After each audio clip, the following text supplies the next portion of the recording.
One thing I've realized about extremely successful people is that the more successful they get, they tend to explore Stoicism. But what people don't realize, the grandfather of Stoicism, which is like a popular trend nowadays, was actually Aristotle. Even though a lot of people read Marcus Aurelius, but he was actually inspired by Aristotle. Fun fact.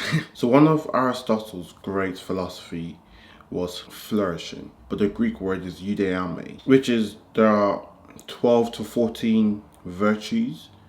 In order to be courageous, which is one of his virtues, there's like a middle ground of courageous. On the far right is recklessness, and on the far left is like being timid and not being courageous at all. And his philosophy is all about how to get into the middle.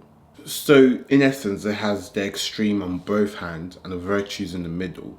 And he has like 14 of these. For example, to be charitable, you can be too giving when it actually affects you, or you can be extremely tight-fisted where you don't give anything at all. For example, when you get these drop shippers, like these young drop shippers, all these early stage rappers, they give too much money to like all the friends and family where there's no value, and this person hasn't taught whoever they're giving the money to how to actually make money. They're just giving it to them. I think the word is called ostentatious when you just give too much money. But that's what I'm referring to for the extreme end of charitism. Or you go to the far left side where you're just extremely stingy, like to everyone, even like homeless people, all your family and friends. So you always want to be in the middle, which is extremely hard. It's not something that we're all born to do. But with time and more development, you can actually reach these virtues, and with the Holy Spirit as well. This whole philosophy from Aristotle is about flourishing. I double down on the word flourishing, not living a happy life. He also speaks about leisure time, like your free time. A lot of people think of, oh, let me book 14 days off work just to do nothing, to go on holiday. His belief is that leisure time or free time should be used to reflect and actually think and ponder, which is what most people don't do. Just a quick note, the only reason I'm speaking about this is because I have a community of very successful entrepreneurs who do at least 500k ARR or have raised £1 million or dollars.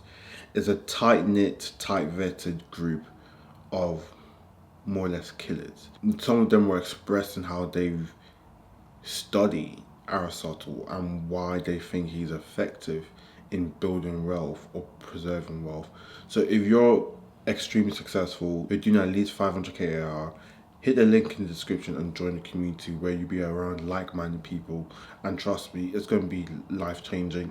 You can't do this journey of entrepreneurship or wealth preservation or wealth generation by yourself. You need like-minded people. It is so important. What's so interesting is that I'm not really a philosophical type of person. I don't really believe in all these stuff, but I think Aristotle is speaking a little bit of facts in terms of using leisure time to really be still and think.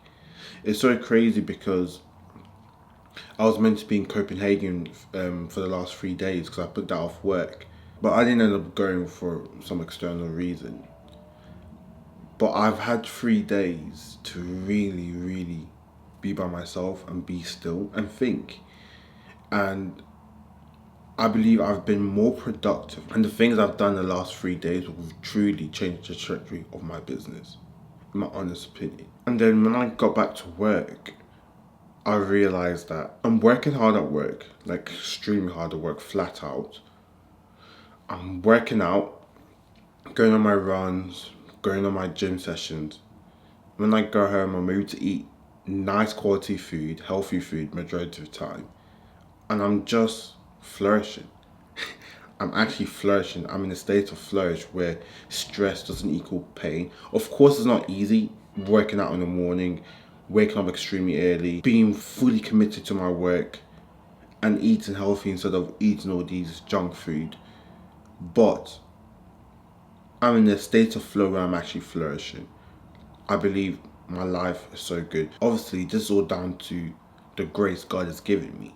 So I'm extremely grateful to God. But I believe I'm still in a state where I'm flourishing. Like, I'm actually just flourishing in life. And I think what was so important was having them days and having them time off to reflect. That's what's always good to ponder. It says something so interesting in the Bible if you're not religious, but it's a very powerful quote. It says, "Be still and know that I am God." So it's only in stillness you can know God is real, and it's only in stillness you can know yourself. It also says, "Don't you know ye are gods?" So for you to fully know yourself and for you to really know what's the next step, you have to be still.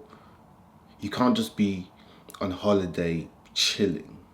You can't just be going shopping for leisure and you think, oh, at least I'm not working, so I'm enjoying myself. No, you actually have to be still. What's so interesting is that I find a lot of stillness when I pray, when I go on runs, because running is so peaceful, because you're exercising and you're in your own thoughts as well. Especially when I was training for my marathon, and sometimes I didn't have music or anything. I was just in my own thoughts. When I'm in the sauna is such a life hack, guys. If you want to make a lot of money and be successful, trust me, you need sauna. Because when you're in the sauna, you're literally in an extreme condition. You're in a really hot environment where your body is relaxed, but at the same time, you're still in a little bit of pain. Not pain because you get used to it, but you're able to really think. Your brain slows down. Like, yes, I live in London, but I'm not trying to be part of the hustle and bustle all the time. I really want to be still. So when I'm in the sauna, I use that time to reflect. Another life hack is showers. When you're in the shower, you just tend to be by yourself. Another environment where it's steamy, you're hot, but you're relaxed. A lot of people have great ideas in the shower, even by the ocean. I've heard that Einstein, he used to have this really, really little boat. Einstein doesn't come across as a sailor, does he? But he used to have this really little boat that he used to go on for hours. And apparently that's where all these great ideas came from, because he was by the water. Even Pavel Deval was on Lex show, which everyone should know who Lex is. And he was talking about he goes on 4-hour swims. Because when you're by the water, it's such a flow state. And even going back on the Einstein example, on his boat, he didn't have a motor. So the safeguard would say, Einstein, what are you doing? The tide could take you. And in his head, he was like, that's even better. So he was just drifting for hours and hours and hours on a no motor boat just to get his best ideas. This is Einstein. It is so beneficial to have peaceful time. I was even listening to a podcast of Tim Ferriss, and I think someone asked him, what would your day in the life be? He was like, it would be so boring, anyone watching my day in the life, because I spend a lot of time thinking. I know you can have a rebuttal of, oh, he's rich, so he has time. I don't know Tim Ferriss, but if I was to ask him, I'm probably 80% sure that most of his practice he does now as a billionaire, he did it prior to that, if that makes sense. So for him to be as successful as he is financially, he practiced certain principles which led him to have the success, if that makes sense. But all of this is what you call engineering breakthroughs. Another way I engineer breakthroughs is I like having a whole day with one of my best friends. We just spend at least 12 to 13 hours together, and sometimes just talking and talking and talking. But this is where ideas comes, because you're just in an environment where you're still, you're not thinking about, oh, I need to make this activity at this time, I need to do this at this time. You're not thinking about your phone, you're not thinking about anything. You're just in an environment where you're just yourself. You have unlimited time, more or less. So that's also what I do. You guys that are calendar warriors that always need to make sure you have every single section of your calendar is just booked, let some time, maybe 2 hours a day, on just nothing. You just thinking, you just being in stillness, or if it's an hour.